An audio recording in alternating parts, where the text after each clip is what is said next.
કરીએ વાવ થરાદ જિલ્લાના લોકો પર આવેલી આકાશી આફત વિશે।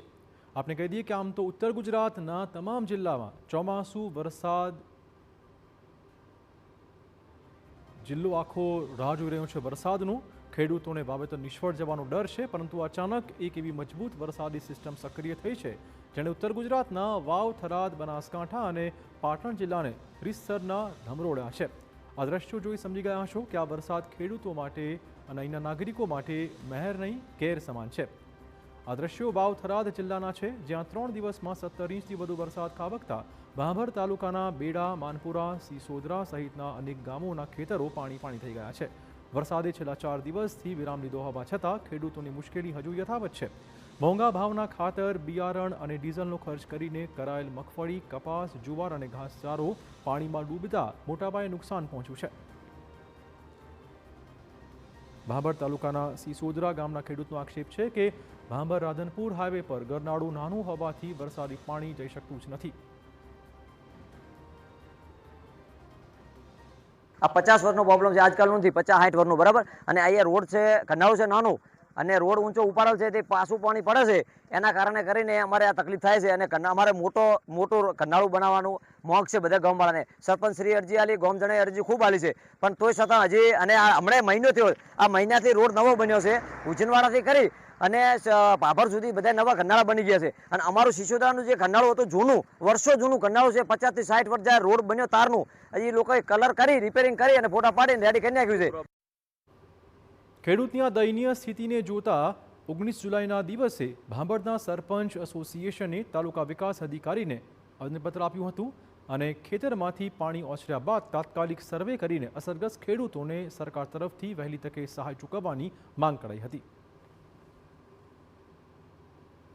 કારણે જે ખેતરોમાં ભારે નુકસાન થયું છે, અત્યારે પણ પાણી ભરેલું છે, અને જે ખેતી ધોવાણ થયું છે એની સરકાર તાત્કાલિક પેકેજ જાહેર કરે એવી અમે સરપંચ શ્રી દ્વારા વિનંતી કરીએ છીએ।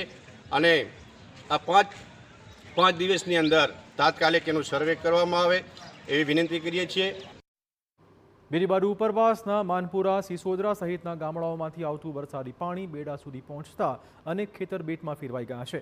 બેડા ગામના ખેડૂતનું કહેવું છે કે મોંઘા ભાવના ખાતર, બિયારણ અને ડીઝલનો ખર્ચ કરીને ચોમાસુ પાકનું વાવેતર કર્યું હતું, પરંતુ આ આફતે બધું જ બરબાદ કરી મૂક્યું છે। વાવ થરાદ જિલ્લામાં વરસાદે વિરામ તો લઈ લીધો છે, પરંતુ જે વરસાદ પડ્યો હતો અને વરસાદના પાણીની હાલાકી આજે આપ દ્રશ્યોમાં જોઈ રહ્યા છો। ભાભર તાલુકાનું બેડા ગામ છે, બેડા ગામના ખેડૂતે 15 વીઘામાં પશુ માટે કરીને ઘાસચારો અને જુવારનું વાવેતર કરેલું હતું, પરંતુ તેના ઉપર વરસાદી પાણી ફરી વળ્યું છે અને તેના કારણે ખેતી નષ્ટ થઈ છે। તેથી તેને લઈને ખેડૂતની હાલત દયનીય બની ગઈ છે। ખેડૂતો મુશ્કેલીમાં મુકાઈ ગયા છે। સતત વરસાદ વર્યા બાદ પાણી તો ઓસરી ગયા છે। વરસાદ પણ વિરામ લઈ લીધો, પણ ધીમે ધીમે જેમ પાણી ઓસરી રહ્યા છે તેમ એમની હાલાકી સામે આવી રહી કે પીડા છે તે સામે। આપણી સાથે એક ખેડૂત છે, તેમની પાસે પૂછીશું કે કાકા શું કહેશો, કઈ રીતનો વરસાદથી મુશ્કેલી પડી, કેટલો વરસાદ પડ્યો, કયું વાવેતર હતું?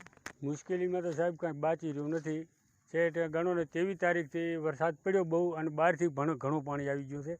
અમારે કોઈ અત્યારે ઘાસચારો નથી બધો, કપાસ બળી જાય, એરંડા હતા એરંડા બળી જાય, અમારી કોઈ હાલત અત્યારે કપોડી છે એમ। હવે આ ફેરી વાર કંઈ સરકાર મદદ કરશે તો વપરાશે, ને કે તો બધા તારી કાંઠો થાય તો એક મણ ઝાડના 1500 થી 1600 રૂપિયા છે। આટલી ઝાડ વાવવામાં હાવો તો 2 બોરી જેટલી તો ઝાડ જુએ, હવે 14-15 હજાર રૂપિયા તો એનો ખર્ચો થઈ જાય મારે પાસે। ખેડ ગણો, બીજું ત્રીજું ઘણો ખર્ચો પહોંચે ને।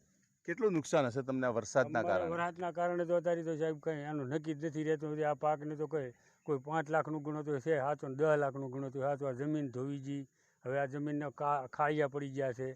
આ હતા બેડા ગામના ખેડૂત છે, જેમણે પશુપાલકનો નિભાવ કરવો મુશ્કેલ બન્યો છે। એનું કારણ છે કે દ્રશ્યોમાં તમે જોઈ શકો, જુવાર અને પશુ માટેનો ઘાસચારો હતો તે નષ્ટ થઈ ગયો, માથે પાણી ફરી વળ્યું છે। તેથી તેવું કહીએ તો પણ છે કે જે વાવેતર કરેલું હતું તેના ઉપર વરસાદી પાણી ફરી વળ્યું છે, અને વરસાદી પાણી ભરતા ખેડૂતોની હાલત કથળી ગઈ છે। ખેડૂતો સરકાર પાસે વરસાદ સામે લડી શકતા નથી, કુદરત સામે લડી શકતા નથી, પરંતુ વરસાદથી નુકસાન થયેલા વળતરની સરકાર પાસે માંગ કરી રહ્યા છે। દિનેશ ઠાકોર, TV9 વાવ થરાદ। ભાવનગરના સીમ વિસ્તારમાં